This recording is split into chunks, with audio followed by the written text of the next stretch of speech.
Hello बच्चों, हम करेंगे आज एक्सरसाइज 7.3 का फोर्थ क्वेश्चन।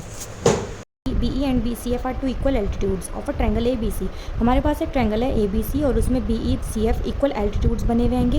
हमें RHS कॉन्ग्रुएंट रूल से ही प्रूव करना है कि वो ट्रायंगल ABC है, आइसोसेलेस ट्रायंगल। ओके, देखते हैं, करते हैं इस क्वेश्चन को। फर्स्टली तो हमें डायग्राम ही ड्रॉ करना पड़ेगा, उसके बाद ही हम देखेंगे कि क्या हम कैसे करेंगे इस क्वेश्चन को। ओके, देखो बच्चों, मैंने डायग्राम बनाया है। डायग्राम में बस इतना गिवन था, ABC एक ट्रायंगल है और BE CF two equal altitudes है। तो हमने BE और CF एल्टीट्यूड्स ड्रॉ कर लिए हैं ABC पे।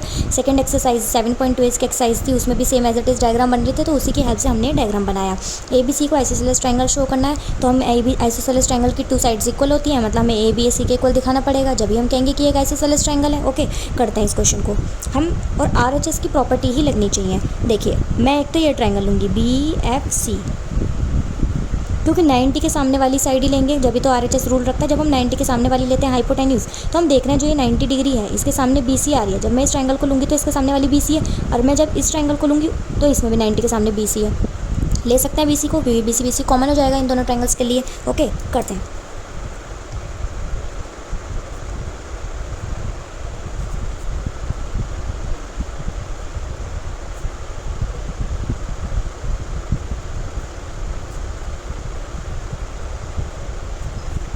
मैंने लिखा BC common, angle BFC equals to BEC each 90 degree. तीसरा दिखाया CF BC के BE के इक्वल गिवन था, क्योंकि लिखा था two equal altitudes. Okay, RHS property लग रही है ना, हमने 90 डिग्री लिया, उसके सामने वाली हमने साइड भी लिया, हाइपोटेन्यूज लिया, और हमने अदर साइड ली CF। ओके, सो RHS की प्रॉपर्टी से ये दोनों ट्रायंगल्स हो गए कॉन्ग्रुएंट। अब हम क्या करेंगे, हम करेंगे इन दोनों ट्रायंगल्स में हम कह सकते हैं एंगल B एंगल C के इक्वल, क्योंकि देखो इस ट्रायंगल में एंगल B आ रहा है, और हम जब हमने BCE लिया था तो उसमें C आ रहा है। जब दो एंगल्स इक्वल होते हैं तो उनके सामने की साइड्स भी इक्वल होती है, तो उसी की हेल्प से हम फिर कह सकेंगे कि ये एक आइसोसेलेस ट्रायंगल है।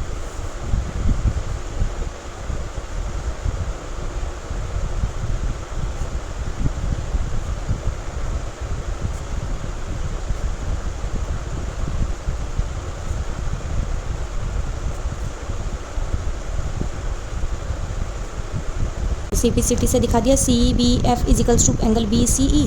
फिर हमने पूरा एंगल लिख दिया, angle B equals to angle C, proved above. जब एंगल्स इक्वल होते हैं तो उनके सामने की साइड्स इक्वल होती हैं, तो AB is equals to AC reason दे दिया, hence ABC is an isosceles triangle. Exercise का last question number 5, triangle ABC is an isosceles triangle in which AB is equals to AC। ठीक है, एक आइसोसेलेस ट्रायंगल दे रखा है जिसमें AB AC के इक्वल है।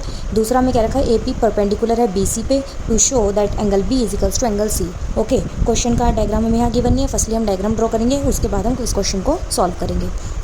तो मैंने गिवन लिखा, उसके अकॉर्डिंग मैंने डायग्राम भी ड्रॉ कर लिया। ट्रायंगल ABC आइसोसेलेस ट्रायंगल था, तो हमने ABC एक बनाया। आइसोसेलेस ट्रायंगल में हमने ABAC के इक्वल दिखा दिया, AB परपेंडिकुलर बना दिया BC पे, शो करना है एंगल B एंगल C के equal, angle B angle C के इक्वल। इट मीन्स हमें ये दोनों ट्रायंगल्स कॉन्ग्रुएंट करने हैं, और देखो कितनी ईजिली ये ट्रायंगल्स कॉन्ग्रुएंट हो जाएंगे।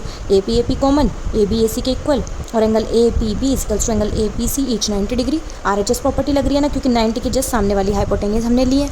ओके, बहुत ईजी क्वेश्चन है ये।